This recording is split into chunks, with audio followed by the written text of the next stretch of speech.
So welcome everyone to the Color Research Society of Canada. We have our Student Award winners for this current year giving talks. And I would just like to start with our land acknowledgement. The Color Research Society of Canada's activities related to sharing color knowledge take place across Canada, understood as part of Turtle Island, the ancestral homelands of over 630 First Nation communities, representing more than 50 Indigenous nations and languages. We work to respect, affirm, and support where necessary the inherent treaty rights of all Indigenous peoples across these lands and waters. Our commitment to honoring the knowledge, ways of knowing, and wisdom of Turtle Island's Indigenous peoples aims to contribute to the decolonizing work required today for moving towards a just society. So welcome again. My name is Robin Kingsborough. I'm the president of the CRSC, and we are the Canadian arm of the International Color Association. So we are a group of color enthusiasts and practitioners, academics. We sort of span, colors is great discipline that touches everything. And being Canadian, we also span across the country, which is very exciting. And we're very, very happy to have our Student Award winners for 2025 this evening, Sarah Hancock and Carole Sprickerhoff, and both have focused on textiles. So I think we're going to have a really interesting discussion this evening. I'll first introduce Sarah, and then you can give a talk, and then we'll maybe have a little discussion, and then Carole, we can do your talk, and then have more discussion. So I think everyone is very excited to hear about both of your works. So Sarah, originally, so you are graduated from York. Have you, are you still studying, or are you just doing your practice now? Yeah, so it's been just a little over a year. I've been out of school, finished my BFA. For most of that time, was exploring and just living life as an artist. And recently, I have had to kind of shift my focus with a recent position as a curator and programmer for a gallery, Quest Art School and Gallery up in Midland. So now I'm kind of juggling two hats and um Okay. I actually have a piece in the show at Quest now oh, for in the the Ontario Ontario Society. Society Yeah, artists. yeah. I just installed that and it was such a Okay. treat. Which, sorry, remind me, Robin Kingsborough. So mine is describe it to me. I won't be able to the connect it to the work. digital print that's sort of like All the vertical print. colorful, Yeah. and that's a lovely piece. We could talk about that afterwards. Yes. Yeah. Great. Small world of color. Yes. Okay, well, should I jump Yes, into it? yes, All please go right. ahead. Thank you so much, Sarah. Welcome. And if everyone maybe turn your mics off, and then we can turn them on again when we have. Okay, so the project I submitted was my Dyers Grimoire. For those of you who aren't familiar, a grimoire is like a personalized spell book used by witches, and I thought that this was a very fitting platform to share and distribute my research, because my practice is very involved with the intersectionality of land and women and our knowledge that we have and the knowledge that the land has as a resistance to this kind of patriarchal narrative that, like, historically women haven't had a place in science or have been gatekept from participating in it. But there is kind of this alternative narrative where we have always been participating in it in ways that maybe have been dismissed as craft. So I like to call myself a witch against patriarchy, and so my Dyer's Grimoire is a bit of a vessel for this research. Um,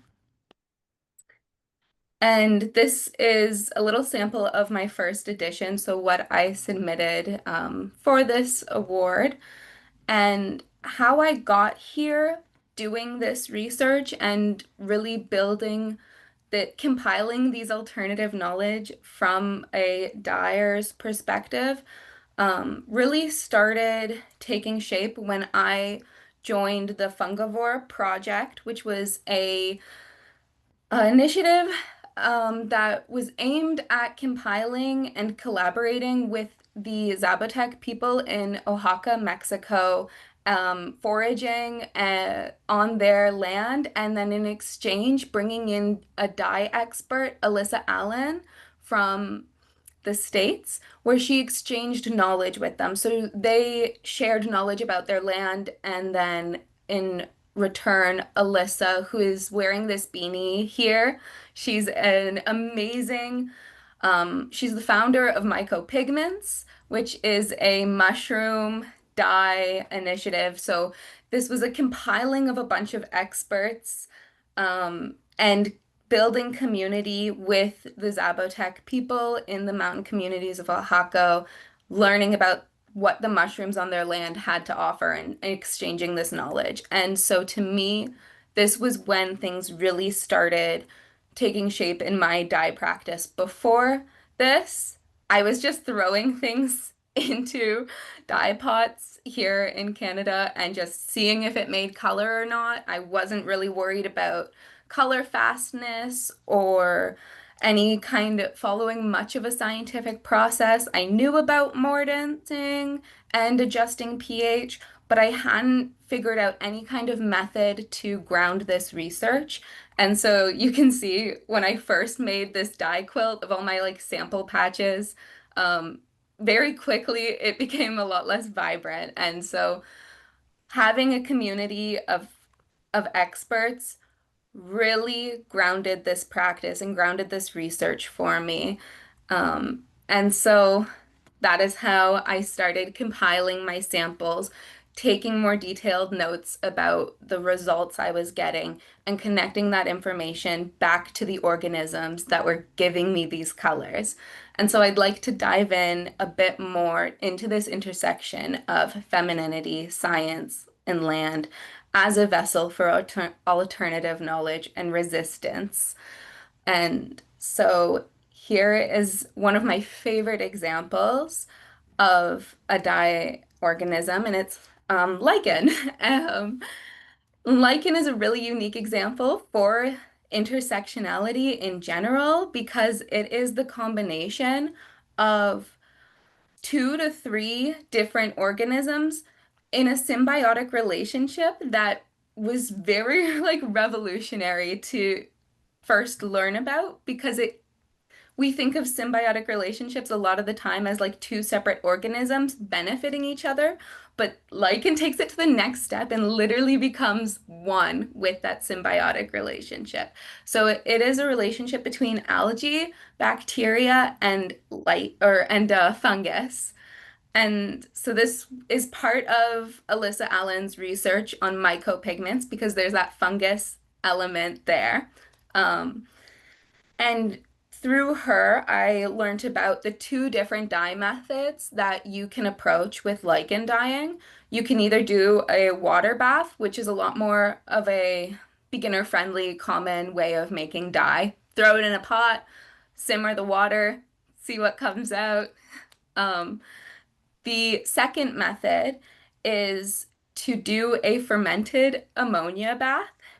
And how you can tell if your lichen is going to have better dye results from a fermented ammonia bath is you scratch off the surface of the lichen to reveal the like white layer underneath, and you drop a little bit of bleach onto it, and this will cause a reaction. It will go bright red if the chemical compound orchil is in the lichen. And orchil is a dye compound, so that's what we're looking for in it, that gives us a range of purpley reds. And so if you have a reaction, then you know that that compound is in that lichen, and you can extract it by fermenting it in ammonia. Um, and this is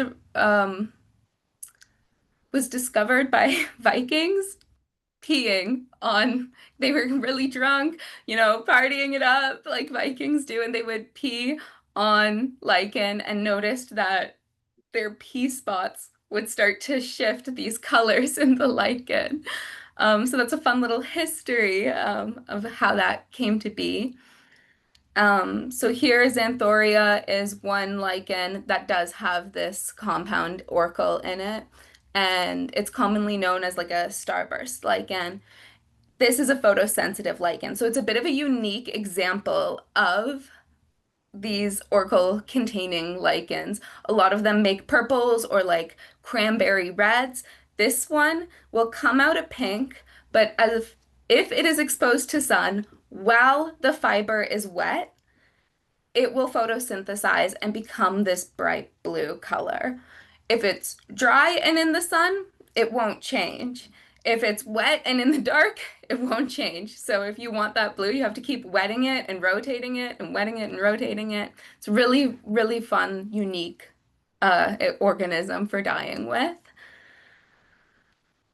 We I also like this mushroom, Hypomyces lactiforum or lobster mushroom, as another really unique example, and almost on the opposite end of the previous examples of lichens because this is a parasitic relationship.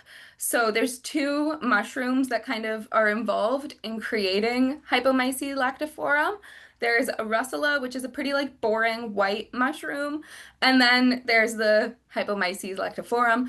It is a parasitic crust fungus that grows over top of the russula mushroom, and it actually takes the russula, which is an inedible mushroom, and makes it edible um, which is a really neat tidbit. And it's a very great example for the importance of pH and how pH can shift colors. It's a very pH sensitive mushroom and dye. So in my notes here, you can see at a pH of 8, you get this like really pinky kind of salmon color. If you make it more acidic, you get some more yellows, and more basic, it becomes more purple. And you can even see this kind of hinted in the organism. As the mushroom rots and ages, it turns really purple. So there's some, not always with natural dyes, do you get little hints like that of how it actually might produce color. So that's a fun thing about this mushroom. And then I'm not going to pronounce the scientific name for this one because I never get it right. But the common name is Dyers polypore. And this one is named, very aptly named, loved by dyers because it is so potent. So a lot of mushrooms might have a 5-to-1 ratio where you need, for every 5 grams of mushroom, you can dye 1 gram of wool, or it's not a great ratio. This mushroom is the opposite. It's like 1 to 5 if you get it when the mushroom is young. So it's incredibly potent with its dye potential. And a great example of the importance of mordanting. Mordanting is a way of binding certain pigments to certain fibers. And different mordants will affect the color differently or how it adheres. And so with the Dyer's polypore, if you have an alum mordant, you get these really gold, yellowy colors. And if you have an iron mordant, it becomes a really like deep, deep forest, mossy green. You can also play with like gray wool and shifting kind of how it takes that color. So gray wool will mimic a bit of how the iron mordant looks, but you get a bit more variety in it because there's that variety in your base color with the gray wool. It's very fun. And this is just a picture of, I like to make my own iron mordant because I can. It's just rusty metal in a jar and it's there when I need it. So I also find natural dyeing another way of understanding the plants and understanding an organism. So here, this is Turbinellus, the orange one that kind of looks like a flute. And then the coral mushroom, Romaria, they are actually part of the same um, genus, family, sorry, part of the same family. And you wouldn't guess it. And so before DNA sequencing, to be able to tell that these organisms share similar DNA and to put them in those classifications, it was done just by morphological features. And natural dyeing in this example could have been like an early way of indicating before DNA sequencing that, hey, maybe there's something like at the chemical level that's similar about these species despite how different they look, because they both react to the mordants the same way, and they both produce very similar dye results. They give you this like mauve, gray, purple. It's very moody color. And again, I have Alyssa Allen from Mycopigments, who kind of planted these ideas in my head as she talked about these organisms and shared her knowledge with me. And when I was in Mexico and participating in this initiative, I really reflected on like the positionality of a learner and how a learner is a bit of like the next generation for a knowledge keeper. And I find it a very reflective place to be in because I'm so eager to contribute new findings to natural dye and to this field of research.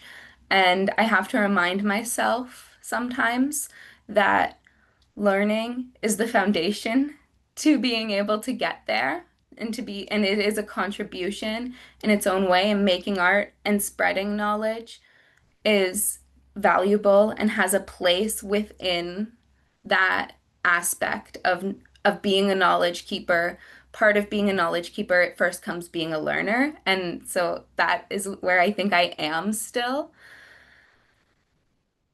And there's so much spiritual power behind textiles and the resistance, which I talked a little bit about at the start of my talk when describing a grimoire and why I chose this platform for my research.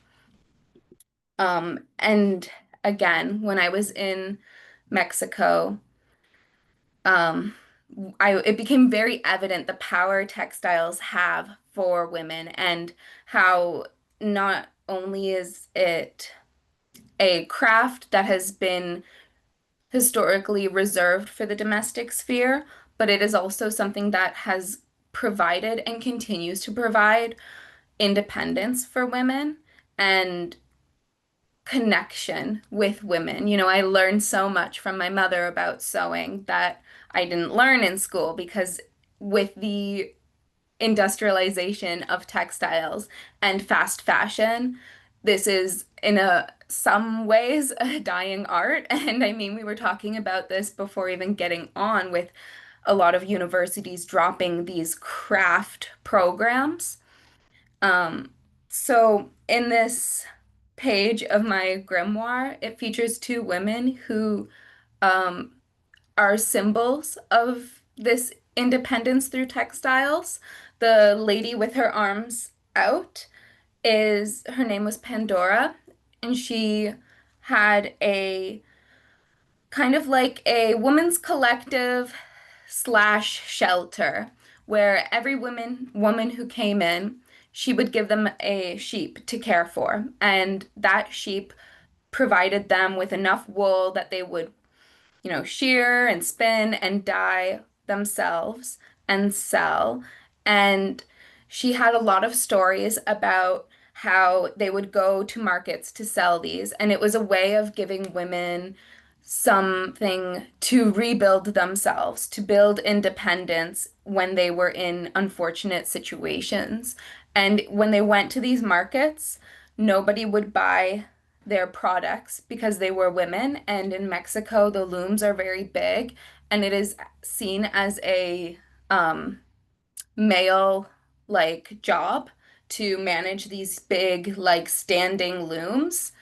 And so they'd go to sell these, and they'd be very dismissed.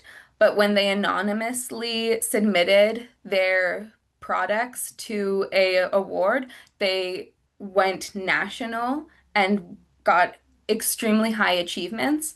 And then when they exposed that it was the women who made these products, there was like all kinds of controversy. So they really disrupted some narratives while also providing independence and a fresh start for some of these women through textile. And this example goes way back into history. The first witch on a broomstick was actually a distaff, the stick that holds wool from hand spinning. And so it's like this pole with all of this fleece. It very closely visually resembles a broomstick, but that was the early depictions of like a witch's broomstick. And because it was challenging the patriarchy that women had so much independence in a way of making money. And so I saw these symbols repeated throughout history and the power of textiles to resist. So I wanted to bring this work and follow my experience from the Fungivore project in Mexico and take that foundation, that like outline of finding community experts, exploring the land, and making connections. So I have been working on my second edition of my Dyers Grimoire, where I went to Iceland to do dye research. I was really drawn to Iceland because of it has a lot of folk tales, so a completely different alternative knowledge, way of knowing, tied to storytelling, which in some ways is very similar to a lot of indigenous cultures. Um, and because there's a strong level of pride in their sheep and the quality of their wool. I'm sure we've all heard of like Icelandic sweaters. And so there is a quality to their wool they take a lot of pride in, and I wanted to get close to that. So I started my residency off with meeting a fellow dyer in Iceland, and she works strictly with traditional Icelandic dyes. This is Gudrun from Hespia's dye studio, and I got met her through Alyssa Allen. So she was able to point me to a dye and textile artist that she knew in her network. And I went to her studio. I talked her ear off for hours. She told me all about the plants there, and so it gave me a bit of a foundation to of what was in the area to make sure I wasn't going to accidentally harvest something really sacred or endangered, and made me feel a bit more confident moving forward in the exploration phase of my research. I then went to a upspin mini mill, which was just maybe an hour away from Gudrun's studio. And so this was the mill that she sourced her wool and textiles from. And I was given a lovely talk about the genetic isolation of Icelandic livestock and how, because Vikings came to this island, they brought livestock with them and then, settled and survived on that. And so, to a lot of Icelanders, they think of their sheep as being what has kept their ancestors alive. And it was the quality of their wool that protected them against the harsh weather in Iceland. And she explained to me how their wool is, there's two different layers of the wool in Icelandic sheep. And the outer layer is very water resistant, and the inner layer is very like heating and thermal. And when you shear it and spin these layers together, you get a quality of wool that, if you've ever heard Icelandic sweaters, they'll keep you dry in wet weather or keep you warm in wet weather. It's because of the blending of those two types of fibers. And so I got to experience how she processed it, helped her care for the sheep a little bit, and really engaged with the quality of that fiber before I actually went to Hirsi Island, which is an island north of Iceland, part of Iceland, but north of the mainland, where I actually had my residency and started to collect plants and roots and all of these things to start conducting my research. And you can see on the table here that I'm following a bit more of a scientific method because I was fully on my own. I didn't have the same kind of guidance like I had with Alyssa Allen saying, this mushroom will make this dye with this pH. It was a lot more of me diving into my own research. So I followed a 9-strand method where I would have 3 bundles of test strands, each with 3 strings in it, so that I could test uh, each bundle would have an alum mordanted wool, a iron mordant one, and one without any mordant. And then I would have 3 of those bundles so that I could test an acidic pH, an unadjusted pH, and a basic pH. So 9 strands total, each testing for the different combinations of pH and mordant. And on my time at this island, I got to be involved in the community. There were about 100 residents there, so I met this one family, this lady Austrian. She actually went to the same school that Gudrun from Hespia Dye Studio went to. They were classmates. They were both at the School of Agriculture, and she pulled out this binder from her undergrad thesis and just flipped through page after page of plants and identifications, and it gave me a really great idea of what was on the island and what I could look for. And so here are so I'm going to go through some of my favorite dyes and some of the results I got for my second edition of this research. And this was by far my favorite one because it was gave me a really hard time getting the dye I wanted from it. But I knew it was possible because of my time with Gudrun at her studio. She had a bundle of this dye, and I asked her what made this rich black, and so she told me that it was bearberry. That's the common name. I have the scientific name up here, but again, I can only pronounce a little bit of it. It's um so I knew, like, typically an iron mordant will result in darker colors, where alum mordants tend to really make the colors bloom. So I knew if I wanted to get this deep kind of bluey black color, that it was probably going to be an iron mordant, but I wanted to test it all. And I actually have 2 pages for this. And you can see on the first page that has my first samples. I did the first set of samples, they all kind of came out a little brown. And so I was wondering if maybe it was because I threw the whole plant in there and maybe it was just a specific part of the plant that I needed to produce this dye. So then I separated the leaves and the stems and I did 2 separate dye baths with that. And the stem did have a bit of a reddy brown color coming out of it. So I was like, okay, probably just want the leaves then. And so that's on the first page, the second set of strands. You can see I did get some much darker colors, but I still was seeing a bit of red in there, and it didn't, and I knew it could be pushed to like a more blue black quality, which I thought was so unique because blue can be such a hard color to come by in nature. So to have it as a bit of an undertone felt really special.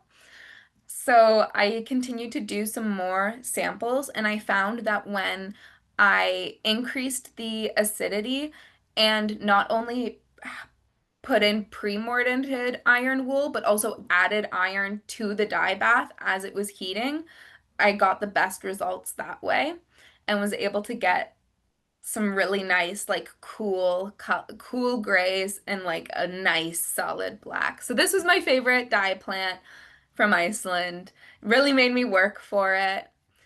But here are some more color highlights for me. This was the root of the curly dock and also some crowberry. It was this kind of heath-like plant that covered a lot of the island, the crowberry. And so I just used the whole plant for those dyes. For the curly dock, I used just the root. And I was interested in the curly dock because it's in the same family as rhubarb. And when I was visiting Gudrun in her studio, she used a lot of rhubarb roots, but I didn't want to go up digging anybody's rhubarb. So um, the islanders considered curly dock a weed there, and so I was happy to see if it produced any color, considering it was in the same family as rhubarb, and I was quite happy to see that it did. And then I also have some dye samples from lupin, which is a very invasive species in Iceland and kind of controversial among the islanders. Some of them just thought they were so pretty and so happy, and others were like, it's invasive, get rid of it. So um, these were some dye results from the lupin. The nice greens and pinks are a result of the flower part, and typically it's kind of frowned upon to use flowers in dyeing, similar with berries. They just don't tend to be light fast. Um, but I have never let that stop me from exploring the color. I think that the ephemeral quality of like a fugitive dye can have its place in a contemporary art practice and kind of can be evocative of our environmental state right now. So I didn't let it hold me back. I like exploring the potential of color from organisms, whether it's light fast or not. It's not like I'm making sweaters to last eternity. So um Sarah, yeah, can I ask you to wrap up so we can hear from absolutely. Carole, Thank and you. then you guys can we can all have a discussion after. Absolutely. Oh, thank you for There you coming to my go. talk. Fantastic. Thank you so much. That was fascinating, amazing experiences, and yeah, very exciting work uh, Thank you. that's conveyed.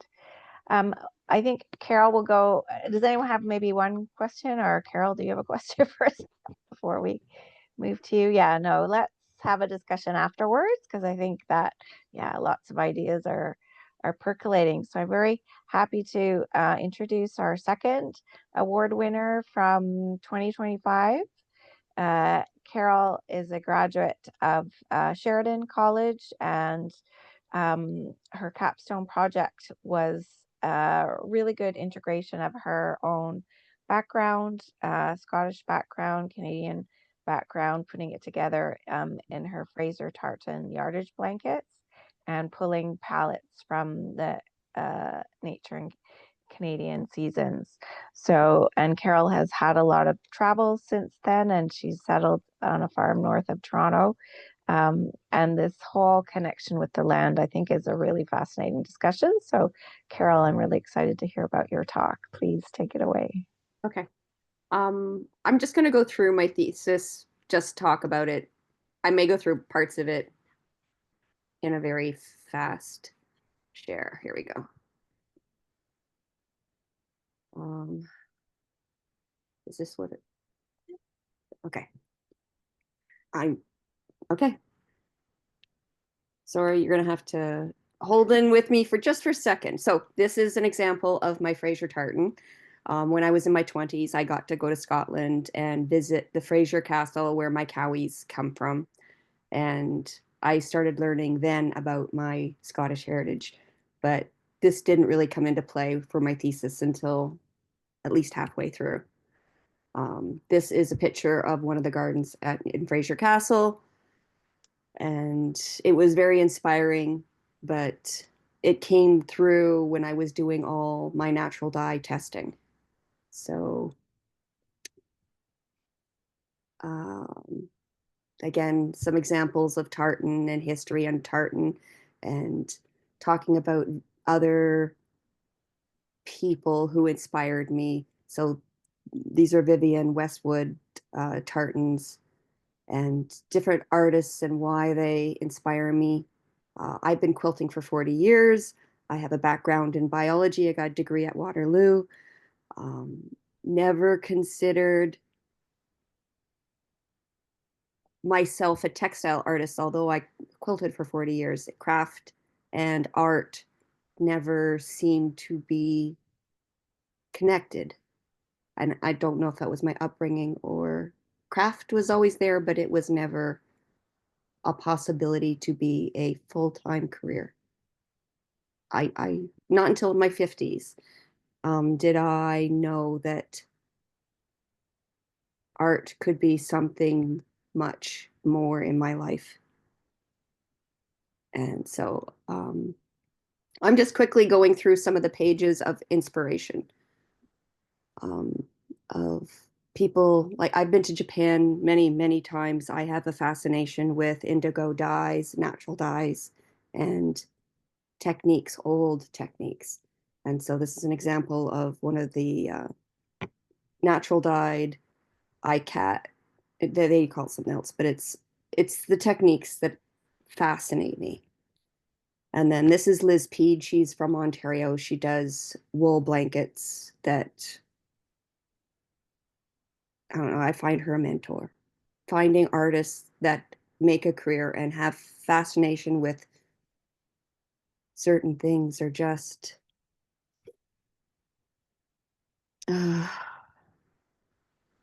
so, like, 4-year thesis, I knew I wanted to work with natural dyes, but didn't know which direction to go with. So I took natural fibers like sheep and alpaca, cotton, linen, flax, hemp, and I got samples of all these fibers, and I started a daunting 6-month process of naturally dyeing everything. They can't see this, right? Can you see just the full page? There's writing and picture. I assume you can. Yeah, writing and picture, natural dye research. Sorry. So I love Sheridan, its facilities for doing scientific tests, taking the time to do multiple natural dyes and seeing how they coordinate. I did extensive tests on different fibers. And so then there was over 400 samples of natural dyes, how they reacted to different fibers. And it was just in the experimenting was sort of the tip of the iceberg for, I didn't know where I wanted to go. And then this is sort of, I took some cotton handkerchiefs and I was overlaying a warp and a weft of color to see what the color interaction was. And so this little handkerchief here sort of kind of looked like plaid, and I really love plaid. And then that took me on to the tartan. And then I thought, well, I could incorporate my Scottish heritage and play with wool, dyeing wool. And that's how I got to the pivotal point in my, that's the ideation. So I took the idea that I would like to work with natural dyes. I took Fraser tartan, my family heritage, and then I decided that I would take the set of Fraser tartan and make 4 seasonal blankets. And so these are some mood boards for the color palettes and how I started to pick my seasonal colors. And then with the Fraser tartan, you've got 4 colors in 4 potential positions. So it becomes, each of these palettes could be, and these are examples of the winter, the spring, the summer, and the fall palette. And then from that, I chose one that I would naturally dye and make. I was also playing with different fibers, so alpaca, linen, mohair, acrylic, cotton, and I was working on weaving them and to see what they felt like as a woven product. And so this is samples of the yarn in a close to as possible, because I didn't do the dyes. This was part of my material testing, that not my dyeing testing. I did some natural dyeing of the 16 colors I chose from my color palette, wove them out, and then on the weft and the warp, so you could see the tutu tutu twill, in which most Scottish blankets are made with. So this was my first samples of what the color palette would look like for each blanket.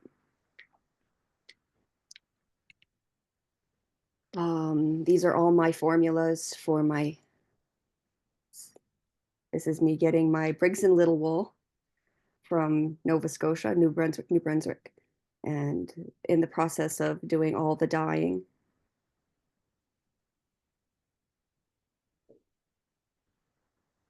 I made some slight variations in regards to the color of green, because certain things didn't feel right.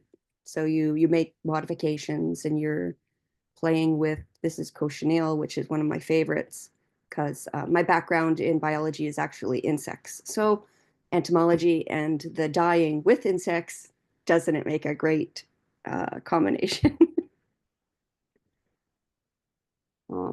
Just a little bit of step-by-step process of dyeing, taking the wool and taking it through its steps of making it into the cakes, and then putting it on a board, and then making your warps. It's a process. So it was thoroughly enjoyable. Long, instead of fast fashion, this was slow, intentional, making with natural colors that eventually I will be able to pull from my garden. Not cochineal, but other colors. And my next endeavor is to get in touch with farmers that are local and build that relationship with them and learn how to hand spin, so that I would actually be able to produce the fibers from specific animals and then natural dye them and take this blanket to a much more personal place. And I know I've had a fascination with blankets and the utility, and they kept you warm, they kept our ancestors warm, they kept our people alive, right? The people that are on this planet, they dealt with harsh weather. So we've got the winter, the spring, the summer, and the fall blankets. Trying to figure out how I was going to present them in my final. I had considered hanging them, but it felt too not comforting. It felt much more like a wall, like a column you would walk against. It was not how emotionally I wanted to present my blankets. So this is not, where is it? Oh, 1 second. Where's the others? that had the other pictures. Okay, I'm gonna show you some more. I apologize.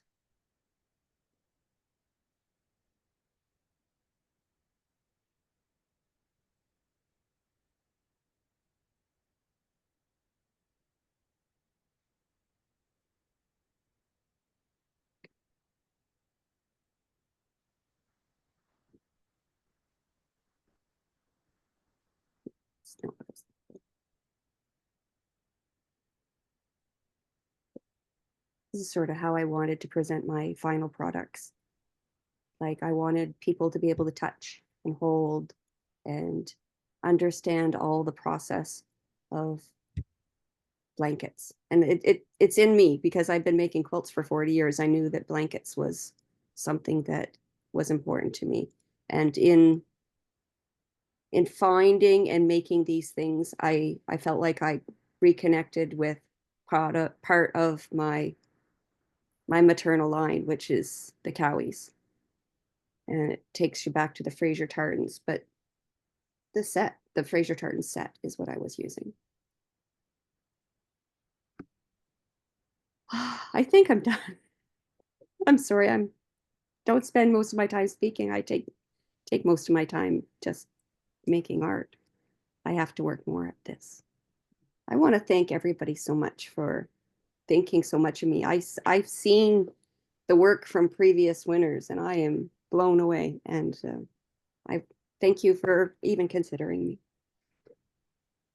Well, thank you, Carole. Yes, amazing methodology and just the scope of the preparation, and just being trusting that you're on this journey, and then all the so-called threads just get pulled together at the end. I think this is a really good example of, all of a sudden, something just crystallizes. And I think, yeah, we all have that experience and treasure that experience because, doesn't always happen. And yeah, so thank you. And I'm happy to just open it up to a discussion. If anyone has any questions, you're free to unmute. And if you'd like to turn your cameras on, you're welcome to do that.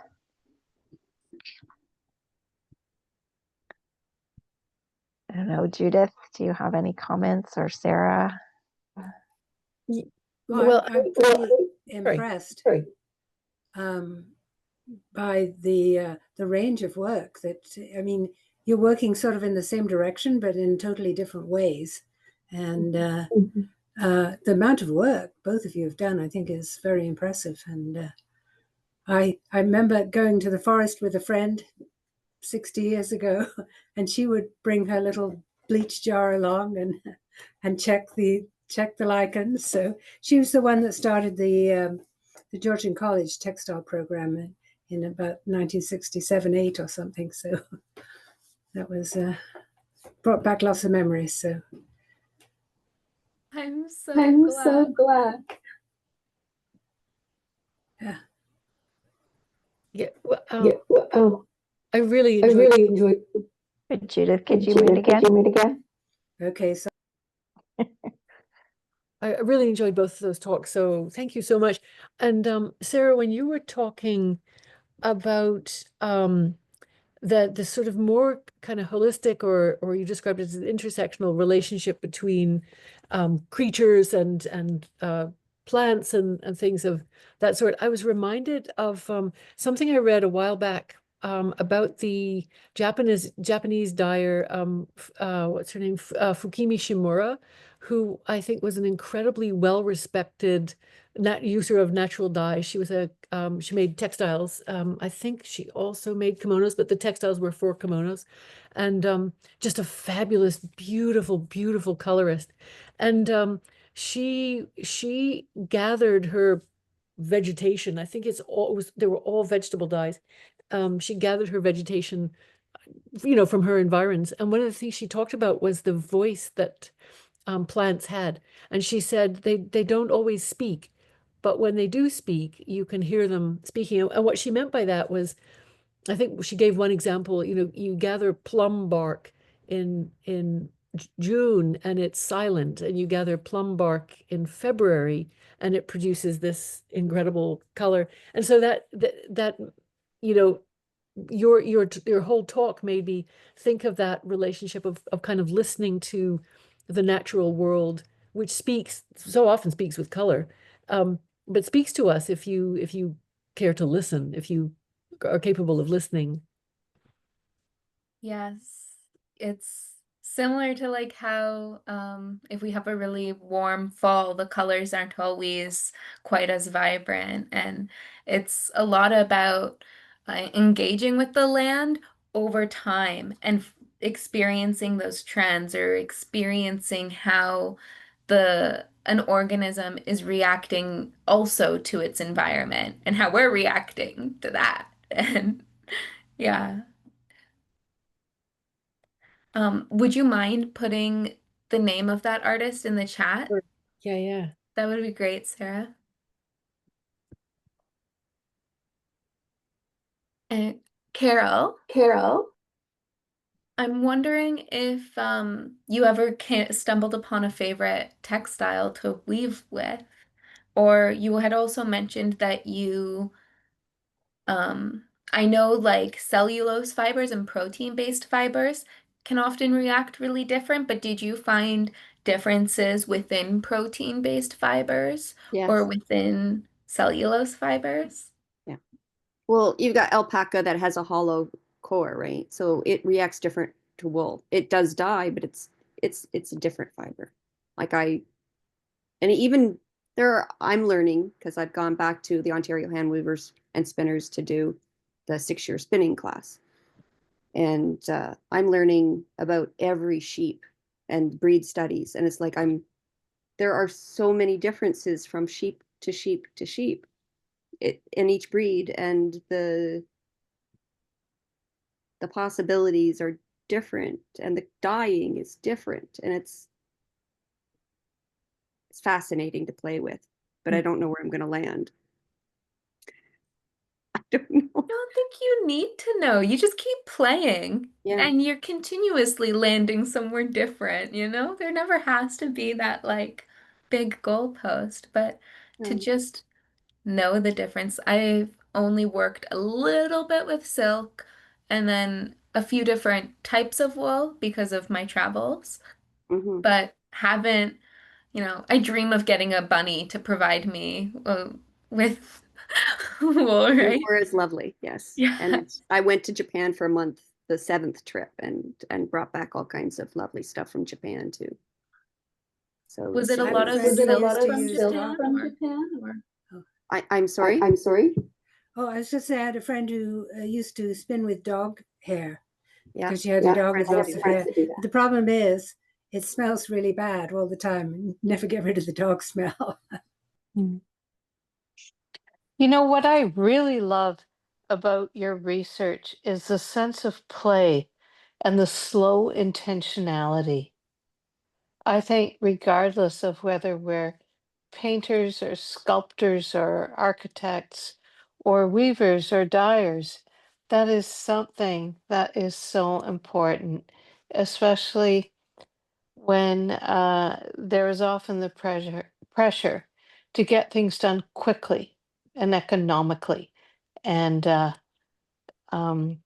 nose to the grindstone. And I think if we don't have that sense of play, then what happens with the artistry? So I'm really grateful to you both for sharing your research and for sharing just that sense of fun. Thank you. Thank you for having us. I Thank you for appreciate those comments. Yeah, beautiful. Any other questions or comments?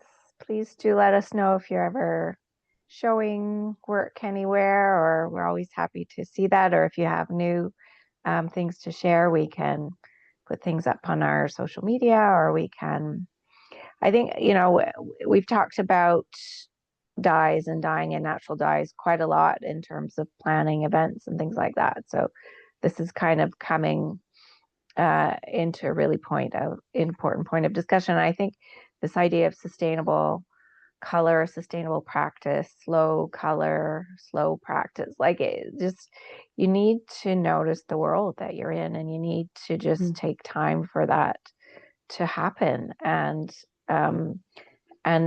you know, the differences from year to year and the changes with the seasons, and every year is different. And I think that, you know, encompassing a practice that can make that an important part. And you know, the connection to the land, when we had our 4 Indigenous speakers at our unmuted panel, that's the first thing that they talked about, was just connection to the land. So really interesting to see how that echoes in both of your works tonight. And Sarah, have you got something else to say? Well, You got your hand up? Yeah. Yeah, just to echo that thought, with both of your work, the sense of how locale affects color. I think it's so important. You know, we're now reaping the I don't know what you call it, reaping the ravages of sort of expansive colonization around the globe, and seeing how, you know, incredibly problematic that is. And so being able to kind of turn to I think it was Carole, you were saying, you know, down the road, you'll be able to just go into your garden and find the sources of color. And I think it makes so much sense to me that we look to what is immediately around us as the source for our, you know, interest in beauty and expression and describing place and finding a place for oneself among these things. I think I totally echo what Robin's saying there. Yeah, and it just, you know, you create a much deeper sense of meaning, and then you connect with it, and other people connect with it, and just makes our lives richer. So thank you once again, and congratulations for your student awards. And just a note that we are launching our 2026 Student Award program. So we give them every year. The deadline is the 1st of March.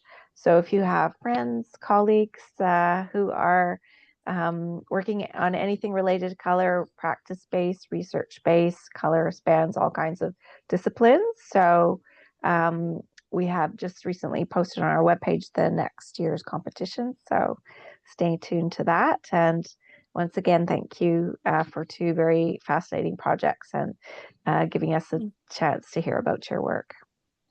I mentioned it to a friend who's got a PhD, just finished her PhD in color. I mentioned. Fantastic. Oh, great. Wonderful. Yes. Great. All right. Thank you, everyone. So our next event This has been such an honor. Thank you.